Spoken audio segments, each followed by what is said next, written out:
বিশ্ব শান্তির কামনায় পদযাত্রায় বেরিয়েছেন বৌদ্ধ ভিক্ষুরা। রাজ্যে সাবরুম মৈত্রী সেতু থেকে শুরু হয়েছে বৌদ্ধ ধর্মাবলম্বীদের এই ধর্ম পদযাত্রা। শনিবার সকাল থেকে শুরু হওয়া এই ধর্মযাত্রায় অংশ নিয়েছেন দেশ বিদেশের বৌদ্ধ সন্ন্যাসী এবং ত্রিপুরার বিভিন্ন প্রান্ত থেকে বৌদ্ধ সন্ন্যাসী ও অনুগামীরা। এদিন সকালে মৈত্রী সেতু থেকে শুরু হয় ধর্মযাত্রা। এক্ষেত্রে উদ্যোক্তা ছিল ধর্মদীপা ফাউন্ডেশন।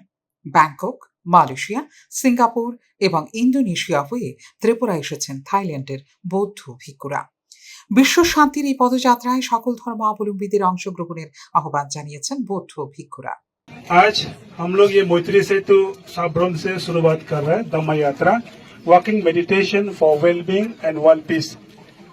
तो यहाँ से शुरू हो रहा है। ये मैत्री सेतु नाम रखा गया है, इंडिया बांग्लादेश इंटरनेशनल बॉर्डर। तो यहाँ से शुरू होके हम लोग धर्मनगर तक जाएंगे पैदल। जहाँ जहाँ पहुँचेगा वहाँ पे हम लोग भोजन आहार ग्रहण करेंगे। उसके बाद रात को नाइट हॉल्ट करेंगे। ऐसे करके हर जगह रुके हम लोग जाएंगे धर्मनगर तक। हमारे जो भिक्षु संघ आए हैं थाईलैंड से, वो लोग अभी बात किया है कि 4 कंट्री 3000 किलोमीटर पैदल जाके आया है। बैंकॉक से लेके मलेशिया, सिंगापुर, इंडोनेशिया और त्रिपुरा में आए हैं। तो ये हम लोग का बहुत सौभाग्य है। त्रिपुरा वासी सभी लोग, सिर्फ बौद्ध बोल के नहीं है, हिंदू, मुस्लिम, क्रिश्चियन, बौद्ध सब मिलके हम लोग ट्राइबल नॉन ट्राइबल साथ देना चाहिए। जाके हम लोग अपनी अभी जो हमारा एमएलए साहब बोला था, स्वास्थ्य के लिए हम लोग ध्यान करना चाहिए, योगा करना चाहिए, वॉकिंग करना चाहिए।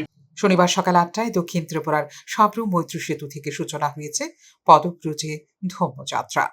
এই মহাযাত্রা শিলাছড়ি, করবু, গন্ডাছড়া, আব্বাসা, কুমারঘাট, পেচারথল হয়ে পৌঁছবে ধর্মনগরে। Working meditation for wellbeing and world peace শীর্ষক এই ব্যানারে শুরু হওয়া এই পদযাত্রায় অংশ নিয়েছেন সাধারণ মানুষও। ফিউরো রিপোর্ট, নিউজ নাও।